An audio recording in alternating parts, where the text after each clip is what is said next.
Pag ganito na po ang lalabas, may precinct number na po. So dyan po natin makikita ang ating precinct number at may nakalagay na active. Hello po sa lahat, magandang araw po. This is Melvin once again and welcome back to my YouTube channel. For today's video ay ituturo ko po sa inyo kung paano natin mahanap ang ating precinct number online gamit lamang ang ating cellphone. Lalong-lalo na po ngayon, coming na po ang barangay election. Di na natin kailangan pang magtanong or pumila pa doon po sa mga paaralan para hanapin ang ating precinct number.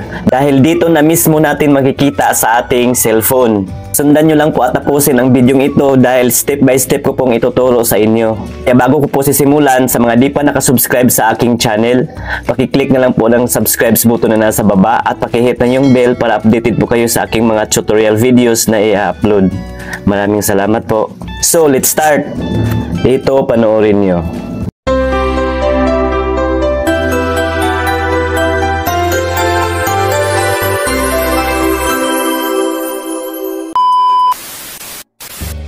So ayan po guys, ang una po natin gawin ay punta po tayo sa ating Google at i-search po natin Comelec Precinct Finder.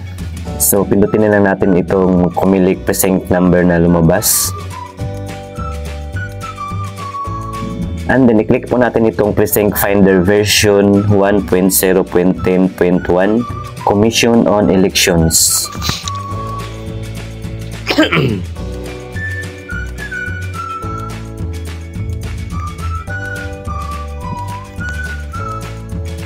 And then i-click na natin itong continue. Voter information. So isulat po natin dito ang ating information. At kailangan po ay match po yung sinulat natin dito at ang isinulat natin doon sa Comelec. Kailangan po ay tama ang mga spelling. Halimbawa po dito sa ating first name, unang pangalan. Kung may mga suffix ang ating mga pangalan like junior, the second, the third, ay i-add lang natin sa ating pangalan. Katulad lamang dito sa binigay na example. Juan Junior, Juan Senior, Juan the third.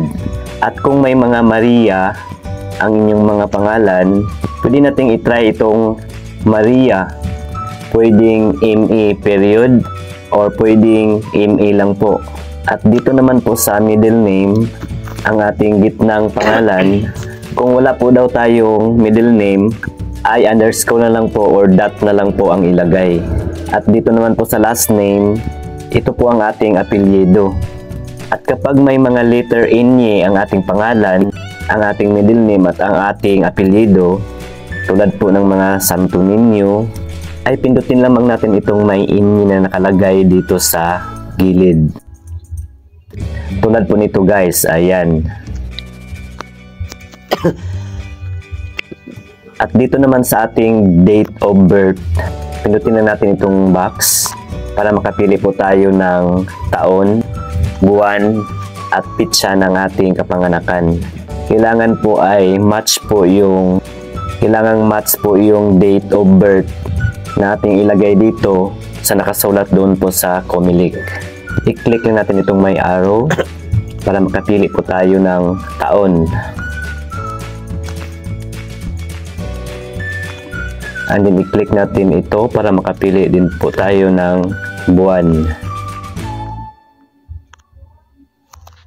And then sa pitsa, dito na po tayo mamimili. And then i-click natin itong done. And then sa ating province naman, i-click natin itong select para makapili po tayo ng probinsya kung saan po tayo narehistro. I-click na natin yung bilog dyan kung saan po tayong probinsya. And then dito naman po tayo sa city or municipality. So ganun pa din, i-click natin yan para makapili po tayo. At pagkatapos nyan guys, i-click natin itong may maliit na box to prove na hindi po tayo robot. At kung sakaling may lalabas na ganito guys, yung iba kasi walang lalabas na ganito. So pipiliin lang natin itong may mga tulay. Katulad po dito sa aking ginawa. Iba-iba po yung mga picture na lalabas guys ha. Hindi po pare-pareho.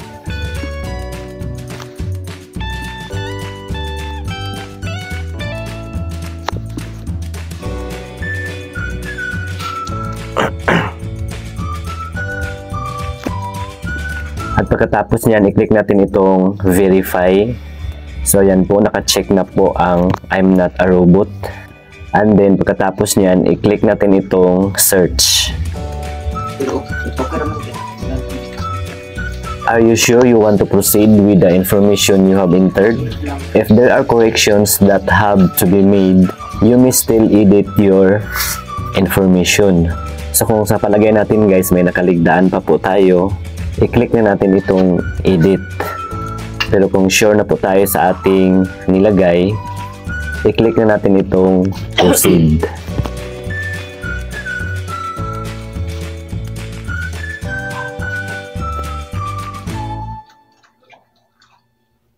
At kapag ganito ang lalabas sa ating transaction guys, dahil barangay election po tayo ngayon, no record found po ang nakalagay. Meaning, hindi po nag-match yung ating information na finilapan sa nakasulat doon po sa Comelec. Pwede po tayong mag-search again guys. Babalikan po natin yung information form. At sisiguraduhin na natin na tama na po yung ating fill up. I-click lang natin itong search again. And then i-click itong yes. Click again natin itong continue. So ayan po guys, mag-fill up tayo ulit. I-show na po natin na tama na talaga ang ating isinulat. So ulitin nyo lang po yung ginawa natin guys. Kahit makailang ulit po tayo, walang problema po yun. At kapag ganito na po ang lalabas, may precinct number na po. So dyan po natin makikita ang ating precinct number. At may nakalagay na active.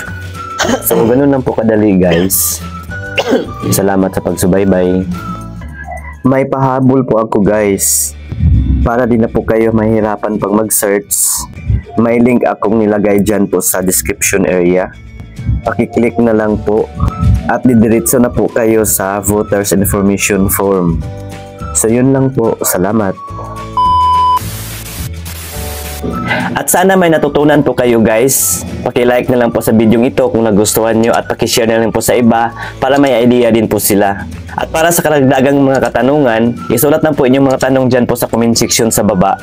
So yun lamang po guys. Maraming salamat sa panonood. God bless us all. Goodbye.